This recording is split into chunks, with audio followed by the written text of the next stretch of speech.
તો ગોંડલના રાજકુમાર જાટના મોતને લઈ સૌથી મોટા સમાચાર પ્રાપ્ત થઈ રહ્યા છે। હત્યા થઈ છે કે પછી અકસ્માત છે કે પછી આત્મહત્યા છે, ઘણા બધા સવાલ છે। તેવામાં હવે આખો મામલો હાઈકોર્ટમાં પણ પહોંચી ગયો છે। રાજકુમાર જાટના પિતાએ હવે હાઈકોર્ટમાં અરજી કરી છે।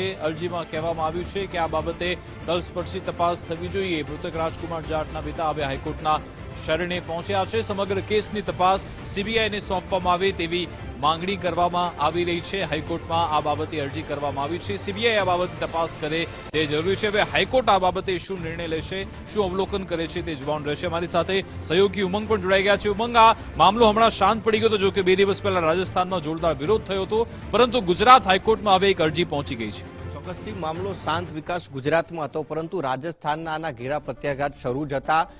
ઇવન 25 જેટલા ધારાસભ્યો અને 4 સાંસદો, એમાંથી 2 સાંસદોએ તો દિલ્હીની અંદર સંસદમાં પણ રજૂઆત કરી હતી કે આ પ્રકારે જે ઘટના બની છે એ ઘટનાની અંદર જે ધારાસભ્ય છે એમના જે પતિ અને એમના જે પુત્ર ઉપર જે આક્ષેપ થઈ રહ્યા છે કે એમના ઘરે જ્યારે ગયા એમના જે સીસીટીવી છે એ પણ પૂરતા છે રજૂ નથી કરવામાં આવ્યા, અને ખાસ કરીને પોલીસે જે કામગીરી કરી છે, જે તપાસની વાત છે તેના ઉપર પણ પહેલેથી જ પ્રશ્નાર્થ છે એ જોવા મળ્યા હતા। અને અવારનવાર આ જે મૃતકના જે પિતા છે એને કહ્યું છે કે આ જે પોલીસ છે એની શંકાસ્પદ કામગીરી દેખાઈ રહી છે, પોલીસ ક્યાંક પ્રવક્તા બનીને કામ કરી છે, અથવા સાથે સાથે એમણે મોટો આક્ષેપ એ કર્યો હતો કે જે સીસીટીવી જયરાજસિંહ જાડેજાના ઘરના સીસીટીવી જે બતાવવામાં આવ્યા છે એ સીસીટીવી પૂરતા નથી, માત્ર અંદર આવીને બેસાડતા જે સીસીટીવી છે એ જ બતાવવામાં આવે છે, અને પછી જે માર મારવામાં આવ્યો છે એ પૂરા સીસીટીવી છે એ પોલીસ છે એ બતાવે, પરંતુ એ નથી બતાવ્યા, અને એના માટે જ હાઈકોર્ટની અંદર જ્યારે અરજી થઈ છે 4 એપ્રિલે સુનાવણી છે, એમાં આ વાત ખૂબ ટાંકવામાં આવી છે કે સીસીટીવી વારંવાર માંગવામાં આવ્યા તેમ છતાં પણ છે એ નથી બતાવ્યા, એને લઈને 4 એપ્રિલે સુનાવણી જોઈએ આગળ આ કેસમાં હવે શું થાય છે। વિકાસ, બિલકુલ આભાર ઉમંગ, અમારી સાથે જોડાવા બદલ। સંવાદદાતા કલ્પિન ત્રિવેદી પણ ફોન લાઈન પર જોડાયેલા છે। કલ્પિન, આખરે રાજકુમાર જાટના પિતાએ શું અરજીમાં ઉલ્લેખ શું કર્યો છે, કયા આક્ષેપ તેમણે લગાવ્યા છે? વિકાસ, બિલકુલ ગોંડલની અંદર રાજકુમાર જાટ નામના યુવાનનું જે અપમૃત્યુનો આખો એક કેસ છે, તે કેસના જે તેમના પિતા છે મૃતકના, તેમના દ્વારા ગુજરાત હાઈકોર્ટનું શરણું લેવામાં આવ્યું છે। ગુજરાત હાઈકોર્ટની તેમના દ્વારા અરજી કરવામાં આવી।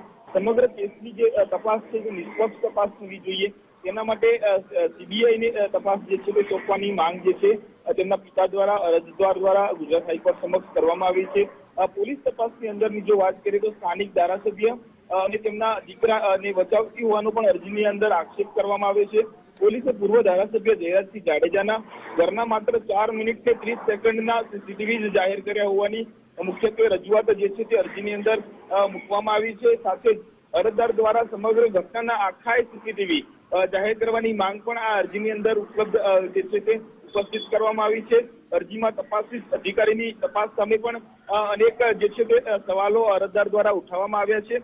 ગુજરાત હાઈકોર્ટની અંદર આ હાલના તબક્કે અરજી કરવામાં આવી છે। ગુજરાત હાઈકોર્ટ 4 એપ્રિલના રોજ આ આખે સમગ્ર મુદ્દો છે, તેમના જે આક્ષેપો છે, અરજી છે, તેને 4 એપ્રિલના રોજ સુનાવણી પર રાખી છે।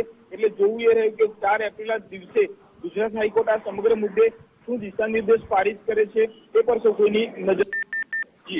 બિલકુલ આભાર કલ્પિન, તમામ જાણકારી આપવા।